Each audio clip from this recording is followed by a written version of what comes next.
Hey, I'm Scott, and welcome back to my very humble garage gym. So today I wanted to talk about an issue that's been really gnawing at me for quite a while, and that's this obesity issue among men in my age group and upward. So I'm 59 years old, so I'm at the top of this particular age group that was cited in some research a year or two ago. I think it was the CDC or the USDA, FDA, one of those government agencies indicated that men in the age group 40 to 59 have an obesity rate greater than 45%, which pretty much is amazing. Now, that number might be skewed higher by their use of BMI as the indicator. But I think we're still well over 40%. BMI is not accurate because if you're very muscular, you're going to have more weight automatically, even if you have no body fat. So you can be 6 feet tall like I am and 200 pounds of pure muscle, and they're going to call you obese, which is just wrong, but it is what it is.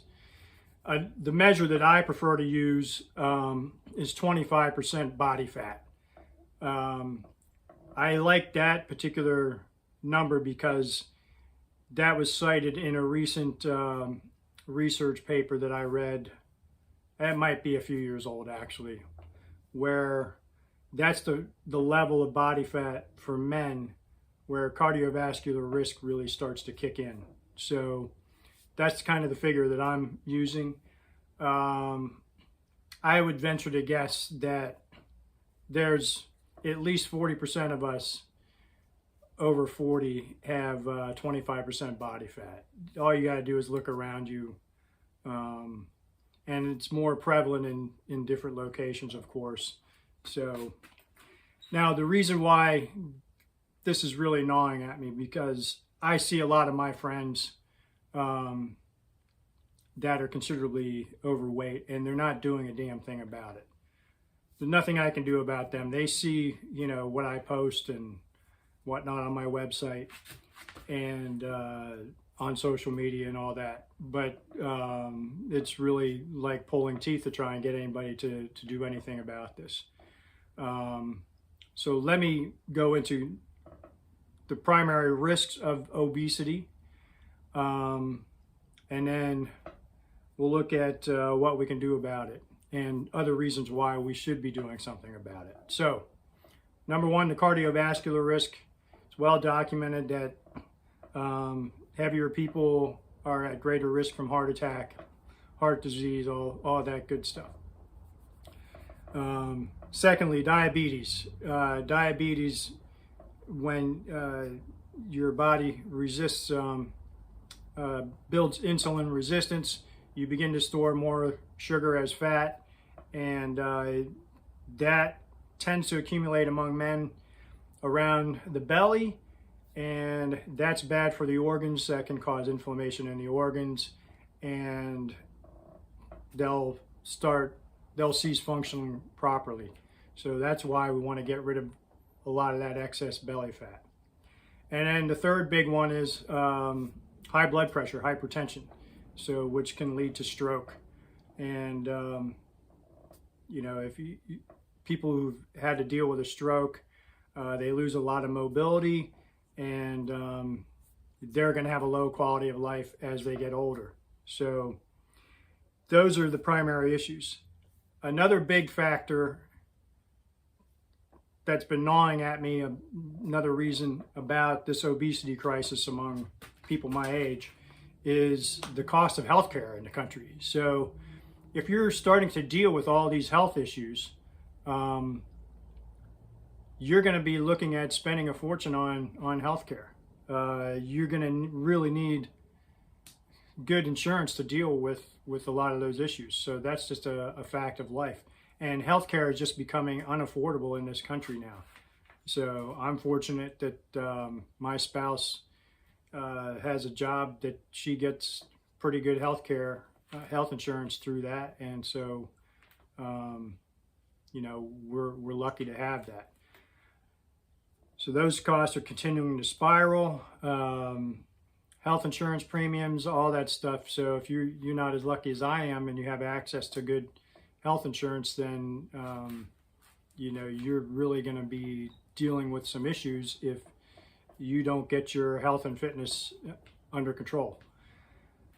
Now, the best ways to tackle this, and I'll go into detail with another video, you need to start lifting weights for one thing.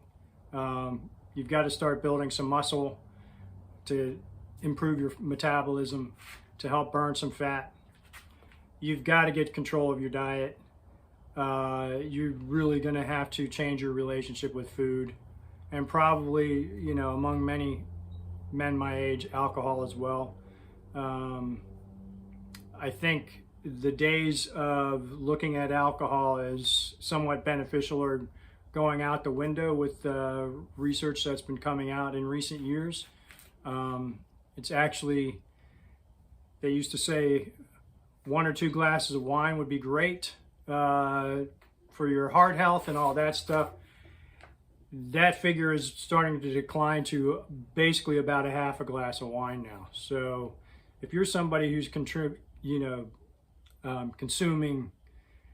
a couple drinks a day, or you're drinking a bunch of beer on the weekend, you need to probably rethink your relationship with alcohol as well.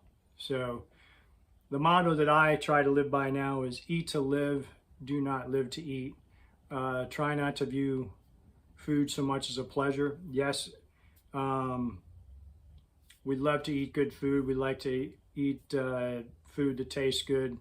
So keep that in moderation. I'm all about, moderation and keeping balance in my life. I don't eat just the dullest, plainest stuff all the time. So tomorrow I'll be getting ready to smoke some ribs.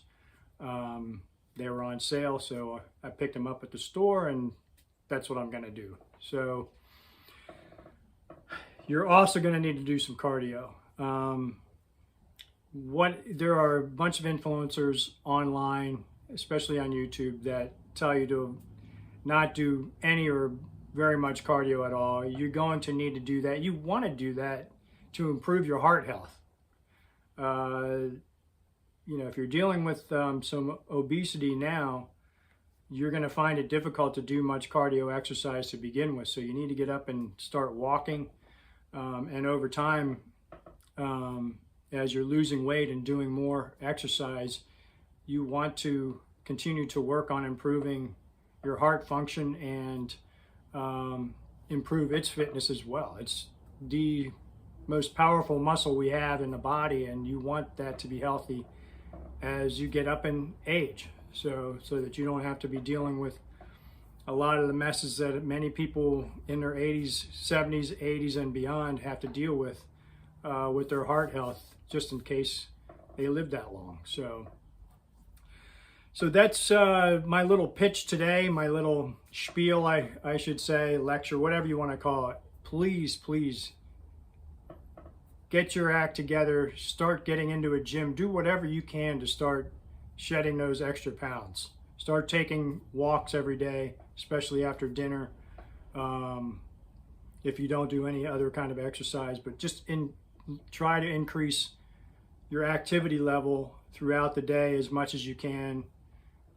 If you don't want to go work out at a gym, if you have space, get yourself some home gym equipment, barbells, dumbbells, power rack, all that kind of stuff. Get yourself an exercise bike, a treadmill, or whatever, so that you can at least work out at home.